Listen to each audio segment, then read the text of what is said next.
वज़ीर-ए-आला Arvind Kejriwal Delhi cantt पहुंचे और मुतासरा के अहल खाना से मुलाकात की। साथ ही 10 लाख रुपए मुआवजे का ऐलान किया। केजरीवाल ने अफसोस का इजहार करते हुए कहा कि जो कुछ भी हुआ वो बेहद खौफनाक है और कसूरवारों को बख्शा नहीं जाएगा। साथ ही इसकी जांच मजिस्ट्रेट से कराने की बात हमारी 9 साल की बेटी के साथ जो हादसा हुआ, उसके साथ गलत काम होके और उसका कत्ल कर दिया गया, ये बेहद दुखद बात है। मैं अभी आया था, परिवार के उसके दोनों माता पिता से मिला।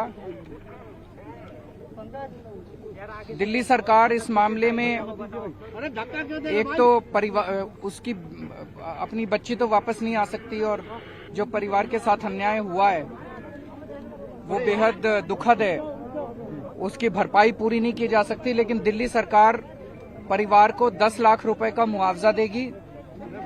इसमें हम मैजिस्ट्रियल इंक्वायरी ऑर्डर करेंगे और इस केस में दिल्ली सरकार सबसे बड़े से बड़ा वकील कोर्ट में लगाएगी ताकि दोषियों को कड़ी से कड़ी, सख्त से सख्त सजा दिलवाई जा सके। 9 साला बच्ची की मुबैना इस्मत रेजी मामले में लोग एहतजाज कर रहे हैं। हमारी नुमाइंदा रचना ने हालात का जायजा लिया। राजधानी दिल्ली में 9 साल की दलित बेटी की कथित तौर पर बलात्कार के बाद हत्या के मामले में अब सियासत जोरों पर है।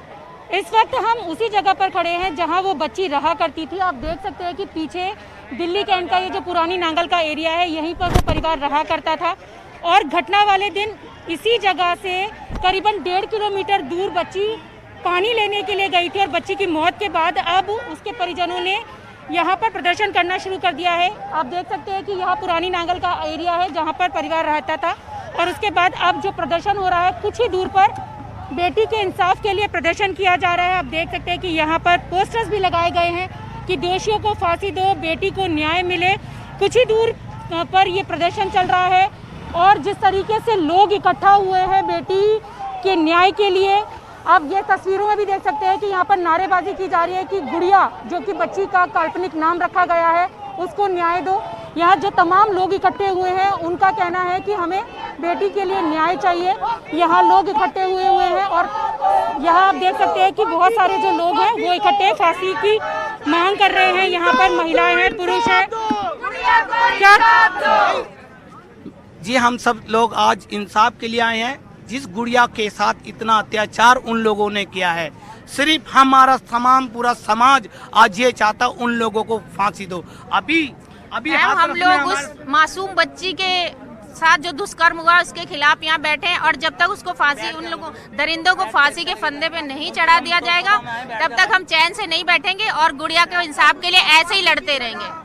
यहाँ पर प्रदर्शन कर रहे हैं लोग, उनका कहना है कि गुड़िया को न्याय दिया जाए और ठीक इसके सामने आप देखेंगे तो जो गुड़िया के माता पिता हैं वो धरने पर बैठे हुए हैं और उनका भी यही कहना है कि बेटी के साथ जिस तरीके से घटना हुई है और उसके बाद बेटी के न्याय की गुहार वो लगा रहे हैं। यहाँ बच्ची के जो माता पिता हैं वो हैं, परिजन हैं, वो सभी लोग यहाँ पर प्रदर्शन कर रहे हैं।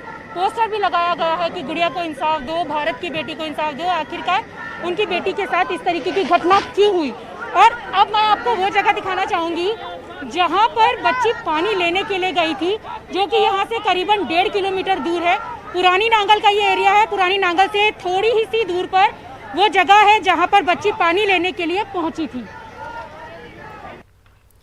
दिल्ली कैंट में आज सियासतदानों की आवाजाही बढ़ गई है। एक मरतबा फिर मुबैना तौर पर इस्मत रेजी और कत्ल का शिकार हुई एक मासूम के अहल खाना से हमदर्दी जताने, वादों की लड़ी लगाने और अपनी सियासत की रोटियां सेकने के लिए सियासतदान दिल्ली कैंट पहुंच रहे हैं।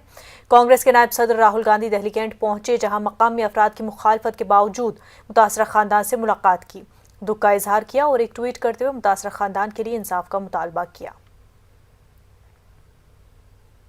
मैंने ये कहा है कि मैं उनके साथ खड़ा हूं। जब तक उनको न्याय नहीं मिलेगा तब तक राहुल गांधी उनके साथ खड़ा है और 1 इंच पीछे नहीं हटने वाला। किसकी जिम्मेदारी मानते हैं सर इस घटना को लेकर? राजधानी की ये घटना है, किसकी जिम्मेदारी आप मानते हैं जिस तरीके से छोटी बच्ची के साथ बर्बरता हुई है? देखिए, मैं सिर्फ ये जानता हूं कि मेरा काम उनकी मदद करने का।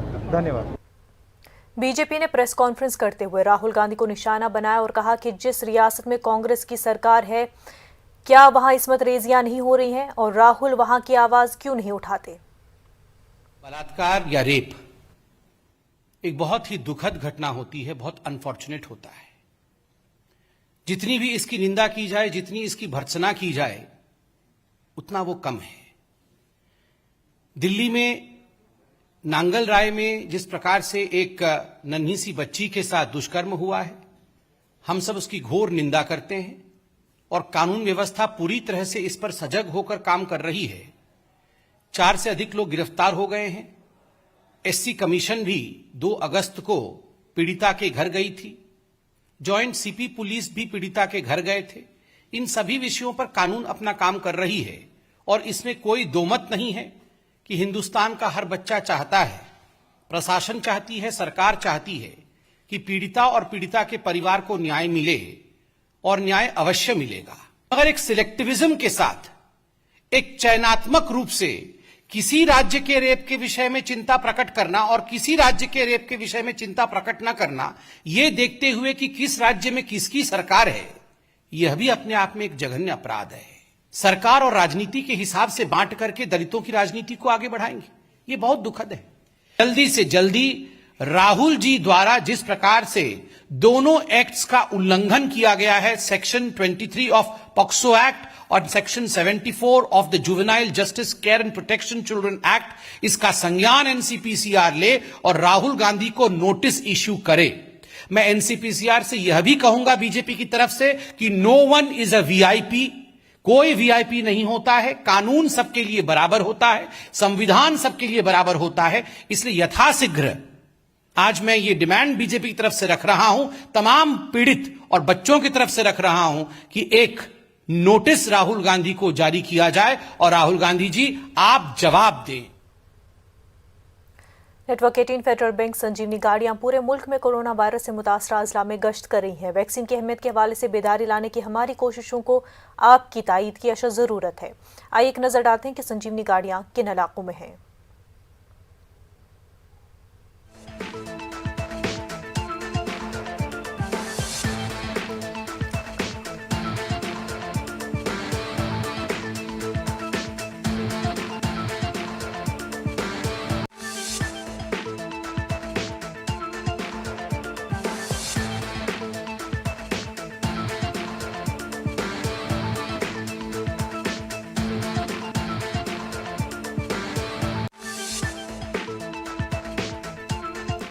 मुतासरा बच्ची की मां सुनीता देवी इंसाफ चाहती है। ये खानदान काफी गरीब है।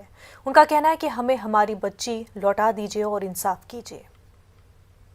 दिल्ली कैंट में 9 वर्ष की बच्ची के साथ जिस तरीके से रेप की घटना हुई और उसके बाद उसकी हत्या कर दी गई, उसके बाद आप देख सकते हैं कि बच्ची का जो परिवार है वो शोकाकुल है। आप बच्ची की मां की हाल देख सकती है कि वो बात करने की स्थिति में बिल्कुल भी नहीं है और वो आप देख सकती है कि रो रो के उनका बुरा हाल है।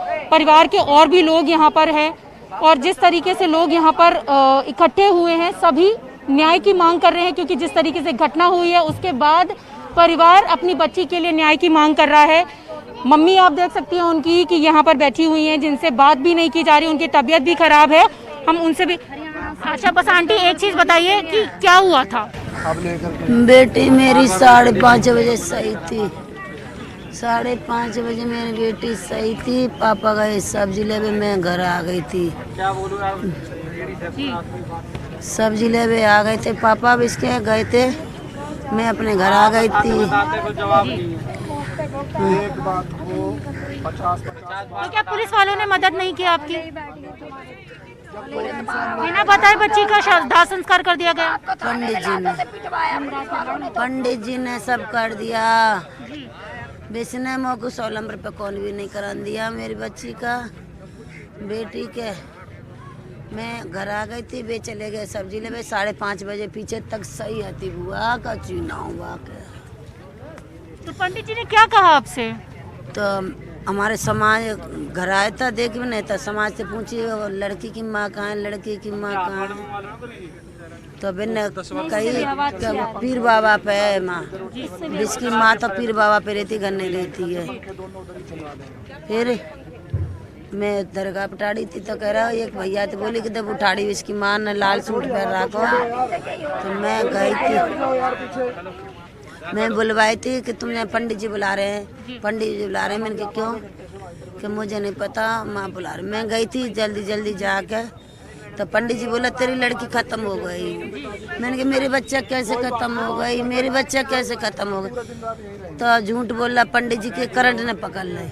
अच्छा, पंडित जी ने कहा कि करंट नहीं लगा दिया, तो आपने देखा, बॉडी को देखा कि करंट ने पकड़ ले। मैंने कहा करंट ने ऐसे कैसे पकड़ ले बेटी, पानी ले पीवे दुनिया जाती, दुनिया आती, तो करंट ने कैसे पकड़ ले मेरी बेटी। तो यहाँ मेरी बेटी के निशान बन रहा है, यहाँ करंट का भगवान जाने। मेरी बच्ची का इतना और इतनी उंगली चली जाएगी।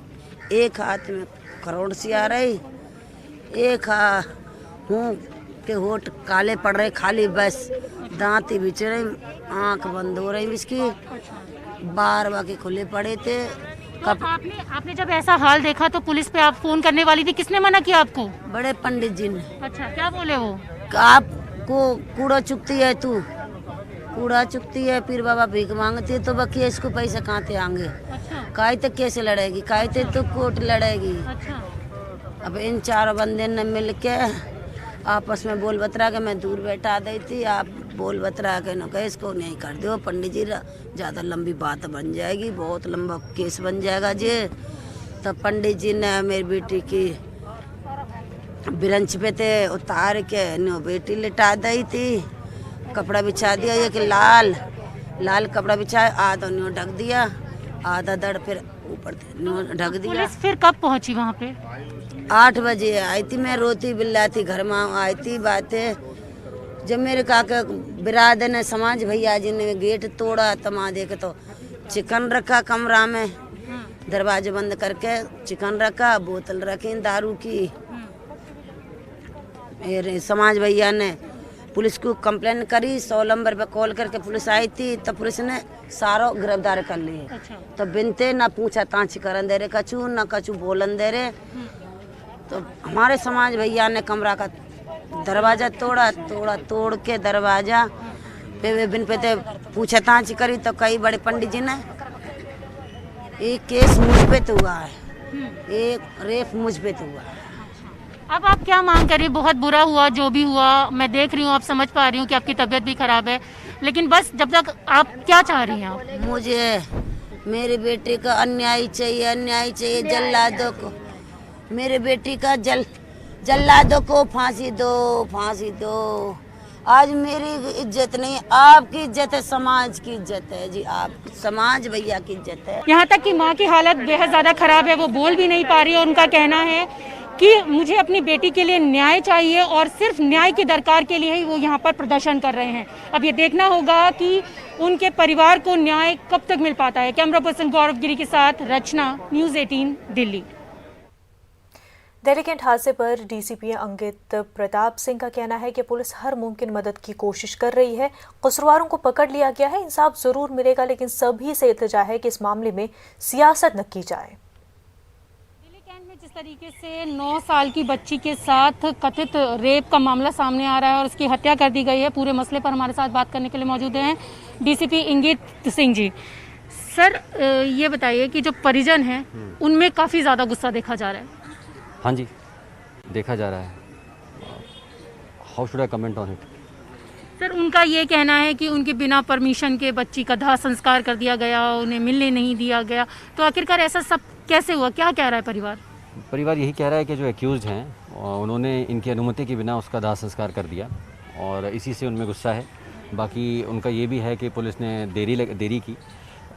ये इस चीज़ को मैं यही कहूँगा कि किसी परिवार के साथ ऐसा होगा तो ऐसा उनका कहना ऐसा जायज़ है। अगर भगवान ना करे किसी और के साथ भी हो, मेरे साथ भी होता तो मुझे भी लगता, बट प्रोसीजरली और लीगली हमने कोई देरी नहीं करी थी। इमीडिएटली एफआईआर हो गई थी, एक्यूज़ पकड़ लिए गए थे, उनको जुडिशल कस्टडी में भी भेज दिया गया है और मौके से साइंटिफिक एविडेंस भी कलेक्ट किए जा चुके हैं जिनकी रिपोर्ट आना बाकी है। बॉडी के जितने पार्ट्स बचे थे उनका पीएम भी हो गया है, बट अनफॉर्चुनेटली कोई कंक्लूसिवली उसमें कुछ कॉज ऑफ डेथ असर्टेन नहीं हो पाया है क्योंकि इतने कम बॉडी पार्ट्स बचे थे।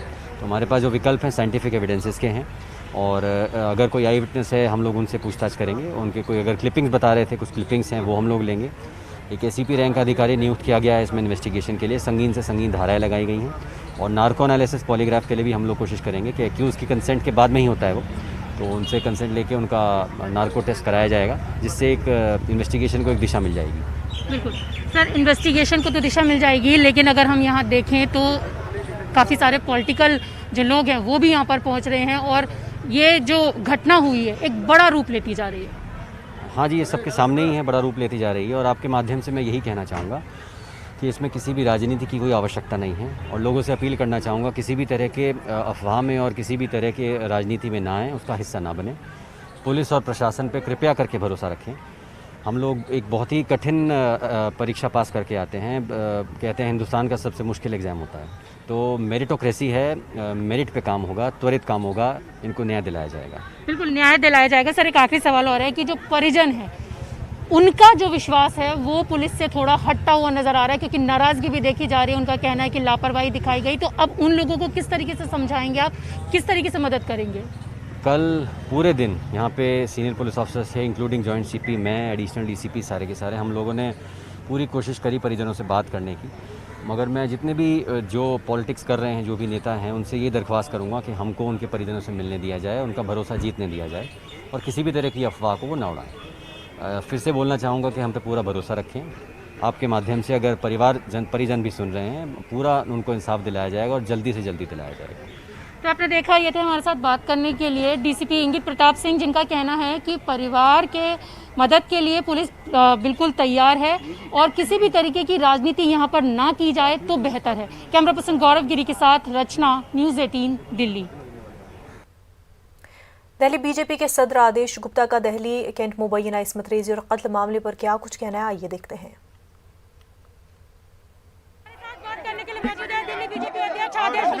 आदेश जी किस तरीके से आश्वासन देंगे परिवार को, मुलाकात करने के लिए पहुंचे? देखिए, आज हम यहाँ पर गुड़िया को इंसाफ दिलाने के लिए यहाँ उपस्थित हैं। जो घटना 9 साल की बच्ची के साथ हुई है वो बहुत निंदनीय है। इसकी जितनी भी निंदा की जाए उतनी कम है। क्यों? आखिर मानवता को शर्मसार कर देने वाली घटना आज भी समाज में लोग इस तरह के हम आधुनिक युग में जी रहे हैं। पुलिस ने अपना काम कार्रवाई की है, लेकिन सर पुलिस पर तो ये सवाल उठा रहे, कह रहे कि गृह मंत्रालय के अंदर में आता लापरवाही पुलिस कर रही है। देखिए, पुलिस ने अगर लापरवाही की होती तो दोषी गिरफ्तार नहीं होते। सारी धाराएं लगाई हैं, दोषियों को गिरफ्तार किया गया है। अब सवाल उठता है कि हमारी जो डिमांड है कि 15 दिन के अंदर दोषियों को सख्त से सख्त सजा मिलनी चाहिए। फास्ट ट्रैक कोर्ट पर मुकदमा चलकर दोषियों को जेल की सलाखों के पीछे और सजा मिलनी चाहिए। आपने देखा, ये थे हमारे साथ बात करने के लिए दिल्ली बीजेपी अध्यक्ष आदेश गुप्ता, जिनका कहना है कि 15 के दिन के अंदर कार्रवाई होनी चाहिए। कैमरा पर्सन गौरव के साथ रचना, न्यूज़ 18। नेटवर्क 18 फेडरल बैंक संजीवनी गाड़ियां पूरे मुल्क में कोरोना वायरस से मुतासर अजला में गश्त कर रही हैं। वैक्सीन की अहमियत के हवाले से बेदारी लाने की हमारी कोशिशों को आपकी तायद की अशद जरूरत है। आइए एक नजर डालते हैं संजीवनी गाड़ियां किन इलाकों में है।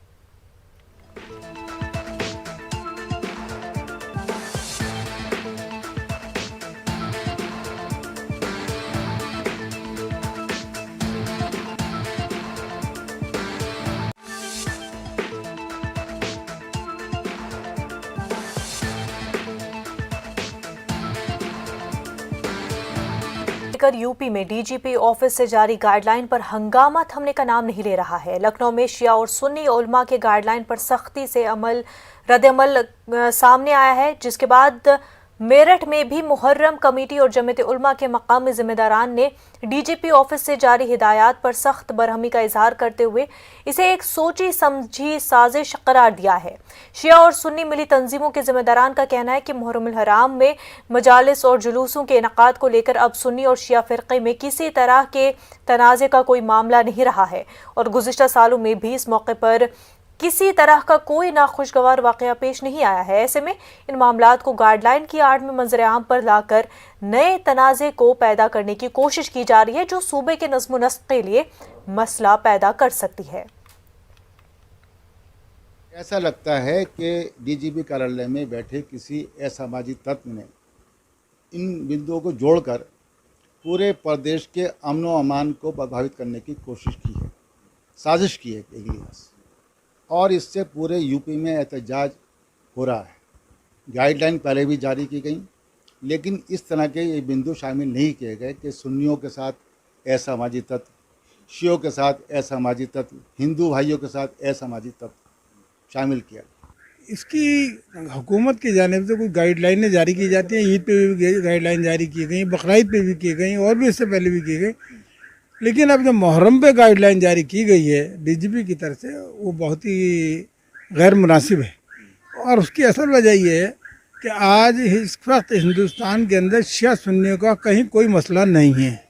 लेकिन हमें ताज्जुब है इस बात का कि इस वक्त भाजपा हुकूमत ने इस तरह के पॉइंट कर के शियों में ये मसले खड़े हो जाते हैं, सुन्नियों में ये मसले खड़े हो जाते हैं, इस किस्म की जो बातें पैदा करी है ये गैर मुनासिब है।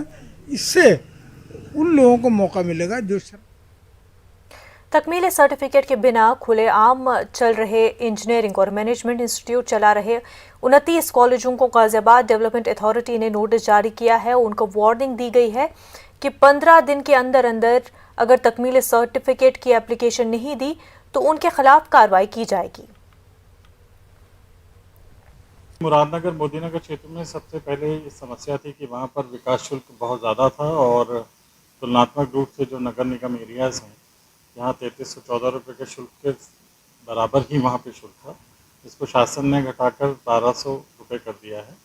और इस वित्तीय वर्ष में 1250 रुपये के हिसाब से हम लोगों ने ये प्रयास किया कि ज़्यादातर जो शैक्षणिक तकनीकी संस्थाएं हैं, बारात घर हैं, बैंकेट हॉल्स हैं, उनको प्रारंभिक तौर पर लेते हुए सबको नोटिस जारी करें और उनसे प्रयास करें कि वो लोग ज़्यादा से ज़्यादा संख्या में शमन की कार्रवाई हमारे यहाँ से करा लें, ताकि एक तो दो चीज़ें उसमें हैं, एक तो नियमितीकरण उन लोगों का हो जाए और दूसरा ये है कि प्राधिकरण को उससे जो भी अतिरिक्त रूप में आय होगी वो प्राप्त हो। बिना कंप्लीशन सर्टिफिकेट के धड़ल्ले से चल रहे इंजीनियर और मैनेजमेंट इंस्टीट्यूट के 29 कॉलेजों को गाजियाबाद विकास प्राधिकरण ने नोटिस जारी किया है और चेतावनी दी है 15 दिन के अंदर कंप्लीशन सर्टिफिकेट के लिए आवेदन नहीं किया तो सीलिंग की कार्रवाई की जाएगी।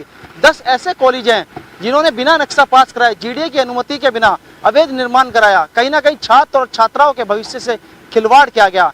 प्राधिकरण की कार्रवाई सवालों के घेरे में इसलिए खड़ी हो जाती है क्योंकि जब ये निर्माण हो रहा होता है तो कहीं ना कहीं जीडीए के अधिकारी आंखों पर पट्टी बांधकर रह जाते हैं। इसके बाद कार्रवाई का डर दिखाकर व्यवस्था को नियमित करने की बात करते हैं। कहीं ना कहीं जीडीए का भ्रष्टाचार इसमें नजर आता है और कार्रवाई पे बड़ा सवाल खड़ा होता है। रोहित सिंह, गाजियाबाद, न्यूज़ 18। कोरोना वबा के दौरान बाहमीमदाद और इन्हिसार का जज्बा मुस्तहकम हुआ है। मुल्क इस वबा से मुत्तहिद होकर मुकाबला कर रहा है। टीकाकारी के ऐलान के बाद हम बेहतर ताउन करें जिससे हम कोरोना को मात देने की जानिब कदम बढ़ा सके। नेटवर्क 18 इस मुहिम में हर कदम पर आपके साथ रहेगा। जब तक सभी महफूज नहीं होते तब तक कोई भी महफूज नहीं होगा और इसी सोच की बुनियाद पर हमारी मुहिम संजीवनी का मकसद ये यकीनी बनाना है कि वैक्सीन पाना सब हिंदुस्तानियों का हक है।